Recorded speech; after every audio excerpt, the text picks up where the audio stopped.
as always, it is great to be here. I hope you guys are having a lovely day as well. Well, let's talk about part of the lovely day, and that is the Steelers, who used to be flexed into Sunday Night Football, are being flexed out of it. What statement does that make about the current state of Steeler football? I think they're 2-6. 2-6 without a marquee quarterback. And if you look at what they're up against as far as flexing games, one, you have to have a game that you want to put into that spot. If it's a game, typically a rivalry, but with marquee quarterbacks, that's going to get the nod. I mean, that's just kind of the way that it works.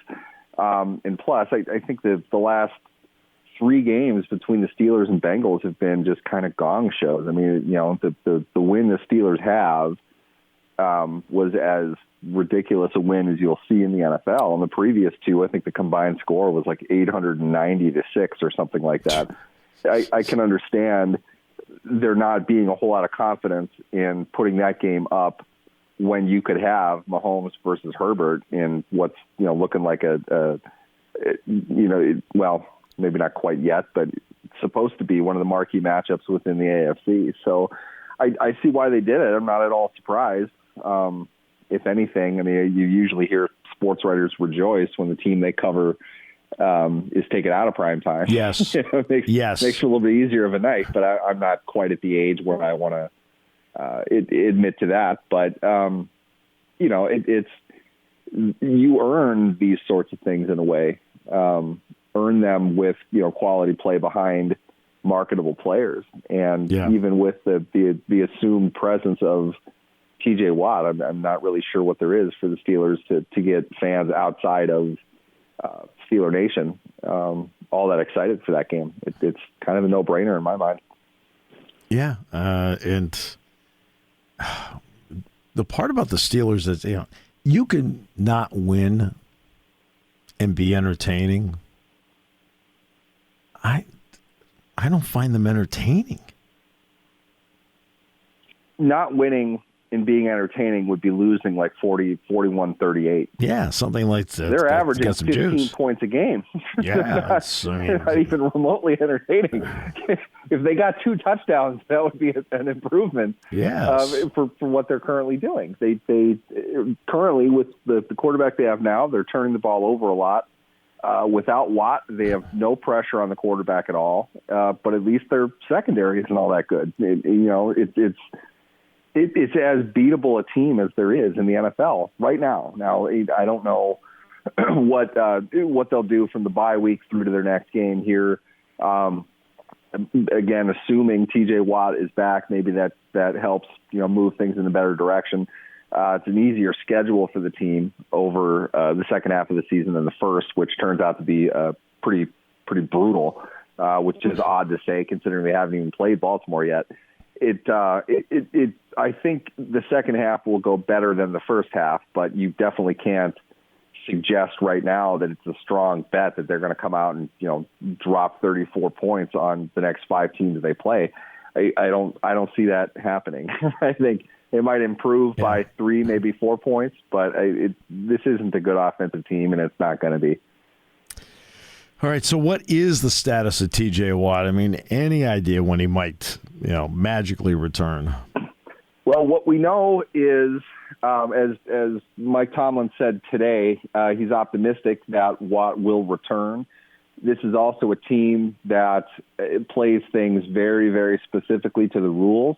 They're going to wait until the last possible minute that they have to activate TJ Watt back to their roster, make a corresponding move along with that. That's probably what part of this practice week is for them, to kind of figure out what direction they want to go with that, with whatever player isn't going to be around for them beyond. When Watt comes back, somebody's got to go, and they'll figure out who that is. That's something I would imagine they'll typically they make that decision, I think, on Saturday leading into their next game. So I would expect that unless there's a setback, which is why they don't activate him. They don't need to tell anybody about it. They don't need to talk about it. we'll see what happens. I remember back in, it was like 2015 or something, Martavis Bryant was coming back off suspension.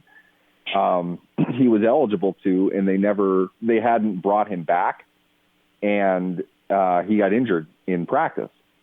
So we had to end up missing another week, but they didn't have to talk about it because he was still technically on the suspension list. They never activated him. So the Steelers are very tight with that rule, and we'll find out, more on Watts as the week goes on. But my guess would be they'll wait. They're planning on him playing. They expect him to play. This has always been the plan, and they absolutely need him. I don't know, short of any Ben Roethlisberger reappearance during a season, I don't know if they've ever needed a player that they didn't have available to them prior more than what they need in Watt right now. Well, see, the difference between, we're bringing it back. We have a lot of tough decisions to make here as to who we get rid of. Their problem is looking around because we have so many choices. Which one? The options are plentiful.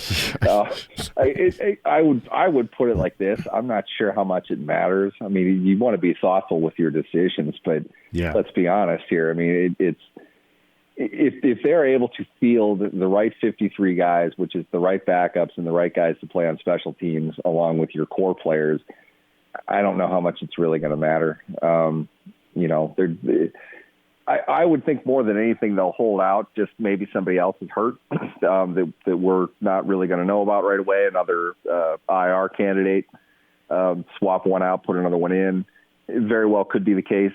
We never know about that. But beyond that, I mean, I don't know how many defensive backs they've brought into that. There was a joke going around. Christian Kuntz, the long snapper, has a rib injury. Apparently, we just found out about that today, and somebody had made a typo on Twitter referring to him as a cornerback, and it was like, is he playing cornerback now? Okay, that actually wouldn't surprise me a whole lot if he was. Yeah, they've got a few of those guys. It wouldn't surprise me if it's one of them. The practice squad call-up guys usually can kind of fill that gap when they need it. The two that they can activate leading into a game, as far as putting somebody on the roster, my guess would be one of the defensive backs that they probably don't need as much as they need TJ Watt, if we're going to make it about that. Right.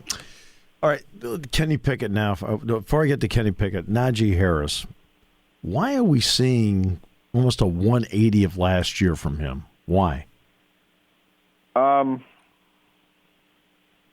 One, as you know, I have not been the most outspoken Najee Harris supporter. I know that. No. And again, remember the point I always made about Najee Harris last year. He led the SEC in broken tackles at Alabama. But you and I both know, because of competition and so forth, those broken tackles were happening 6 and 7 yards downfield with a full head of steam, not in the backfield like last year. Yeah, and at that point too, at Alabama, he's breaking tackles from Division I safeties, not NFL linebackers or linemen. I don't want to say that broken tackles is an overrated stat in college, but you really have to look at depth of field when he's doing it. And in that, we get to two conclusions that the Najee supporters are going to live and die by. One, he is hurt. We know that he's hurt. Certainly was an ominous message to receive right before week one after all the fantasy drafts were done. He has a Lisfranc injury, which is, basically cost him camp. You don't know how well he's going to respond to that. I think it's safe to say that it's been a negative factor for him to this point in the season. Two, we can't look behind an offensive line that is typically winning its one-on-one matchups, giving him the ability to run clear, at least to the line of scrimmage, where he can compete for yards gained. However, here's my issue. I think we've talked about this.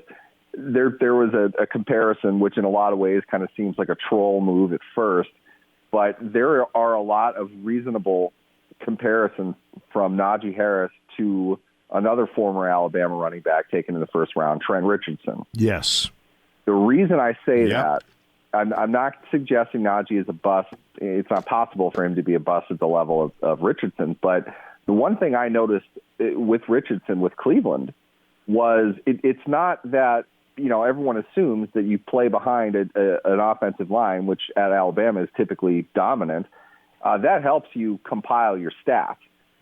I don't want to look at it in a results-based fashion, but it really seems that both Richardson and now Harris have the same sort of, call it almost a nervous tick, moving side to side with their weight when they're approaching the hole. Yep. That, to me, and I've been told this by coaches before, it can indicate the player is not sure where the hole is. That's not a question of, people often think a run play is, you run to this specific spot on the field and you cut at this blade of grass. They did that back in the 40s. That's not the way the game is played anymore. It's fluid. You move with, where your blocking is. Harris doesn't see it. And the reason it stands out to me so much more this year, I'm not entirely sure he didn't do it last year. But one, I think the injury is wrecking his confidence in his body. And because of that, he's not approaching things with a full head of steam. He's not going into it all out. And two, the injury is really bringing out what his great limitation is. And this is something you'll never hear Mike Tomlin say because they drafted him. They grossly overrated how good of an athlete he is, how explosive he is, all these things that I just never saw on tape when I watched him in college. Looked like a decent running back, not a great one, not twitchy, not explosive, not a big play guy. His foot injury takes away his power. He doesn't even have that now. And what we really see above anything else, he doesn't have vision. Yeah. He's not seeing lanes. Right. There's a world of difference. And I've talked about this on your show a bunch of times. In comparison to Benny Snell, he's got eagle eyes, but with Najee now, he's not seeing what is there at the NFL level versus college. Right. I think because he's injured, the instinct that he used to use when he'd run, he'd basically say, give me the ball, all right, fine, there, I'm going to go. He's not playing with that anymore. And it stands out so much to me just because Jaylen Warren is half his size, maybe 1/10 of his pedigree. Warren gets the ball behind the same line in very similar situations in the game, and far more often than not, he's getting 4 or 5 yards. Yeah. Not even about the 10s that neither of them are getting, which is a problem.